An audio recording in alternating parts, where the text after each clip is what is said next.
ہر وقت کے بجہت زیارت و فاتحہ و مقام خواجہ قطب الدین بختیار کاکی قدس اللہ روحہ می رفتن آستان بوسی می کردن وہم اینجا فاتحہ و درود می خواندن و باز می گشتن و تا بمرقت خواجہ نمی رفتن و می فرمودند کہ چون سراپائے وجود من نپاکست چی گونا بدام مرقد پاک برسم روزی بزیارت آمد بودند و بر عادت محمود آستان بوسی کردند و ہم اینجا فاتحہ درود خواندند و باز گشت و بخاطر اینشاں گدشت کہ آپ فرماتے ہیں کہ ادھر سے از آمدن نے من حضرت خواجہ را خبر است یا نا آوازی از مرقد پاک اینشاں بر آمد مثنوی مرا زندہ پندار چون خیشتن من آیم بجانگر تو آئی بطن درودم فرستم درود بیایم ز گنبد فرود قائد حاجہ صاحب حاج سلطان المشائخ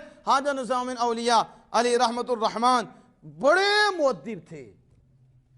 آگے بتایا نا کتنے ادب کرتے تھے. بڑے مؤدب تھے, بڑا ادب کرنے والے تھے.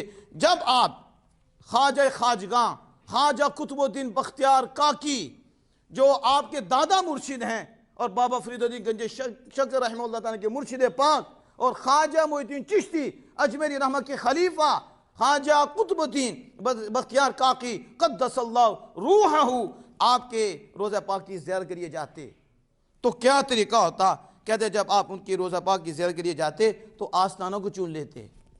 کس کو چومتے؟ چوکھٹ کو چومتے, آستانہ کو چومتے اور وہاں سے ہی درود اور فاتحہ پڑھ کے دعا کر کے واپس آ جاتے. آپ اپنے شیخ صاحب کے مرقد پہ نہ جاتے, آپ کے روضہ پاک کے پاس نہ جاتے, بلکہ آستانہ چومتے. آج تو فتوے لگتے ہیں, ادھر پتھر کو چوم لیا. کہا جن کا دل پتھر ہو اسے کیا سمجھ آئے یہ پتھر کس کا ہے. یہ پوچھو خواجہ نظام الدین اولیاء کو. یہ کسی ایرے وغیرہ کی بات نہیں کر رہا. میر عبدالواحد بالگرامی ہے, میر عالم دین بھی ہیں اور سید بھی ہیں اور پھر سردار بھی ہیں. میر عبدالواحد بالگرامی اس کو لکھ رہے ہیں کہ آپ آستانہ بوسی کرتے تھے, آستانہ کو چومتے تھے اور درود فاتحہ پڑھ کر دعا کرتے اور واپس پلٹ آتے.